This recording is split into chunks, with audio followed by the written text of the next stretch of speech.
Apple is about to launch a product with no screen, no notifications, and it might be more important than the iPhone itself. Yeah, that sounds insane, but this tiny device could quietly change how you interact with tech forever.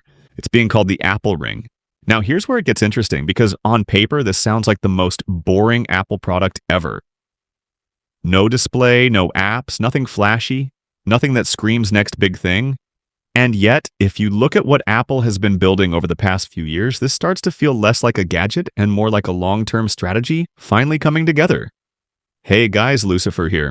Because Apple doesn't want you staring at screens anymore. They want technology to disappear. Think about it. Your phone demands attention. Your watch buzzes constantly. Your laptop pulls you into work. But a ring just exists. It sits there quietly collecting data, learning your patterns, understanding your body in a way no other Apple device currently can. And that's where this becomes powerful. Since it sits directly on your finger, closer to blood flow and skin than your wrist ever could, the Apple Ring could deliver insanely accurate readings for heart rate, blood oxygen, and temperature. Not just slightly better than the Apple Watch, but potentially on a completely different level.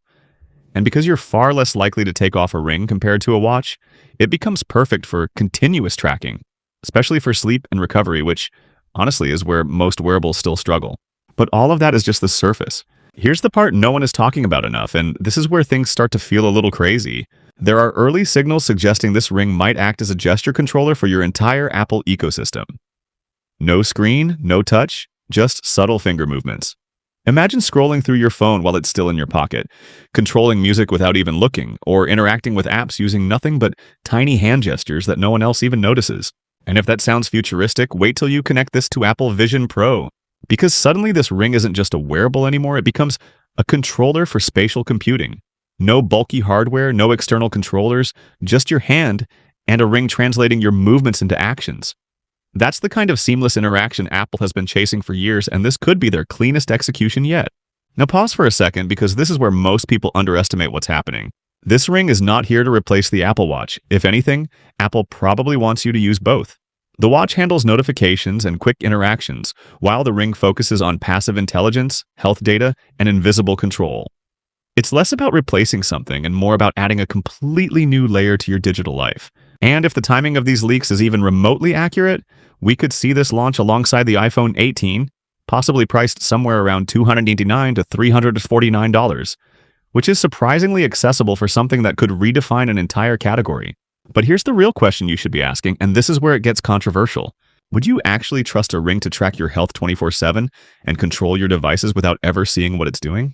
Because that's a massive shift. It's convenient, yes, but it also means giving up visibility for the sake of simplicity. And knowing Apple, they'll sell this as it just works, but under the hood, this could be one of the most data-driven devices they've ever built. And let's be honest, Apple isn't entering this space alone. You already have players like Samsung and Oura experimenting with smart rings, but Apple has a history of not being first, just being the one that makes it mainstream.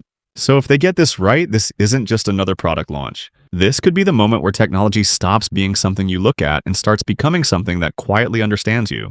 And if that happens, the Apple Ring might not just be a success. It could change what we expect from every device we use going forward.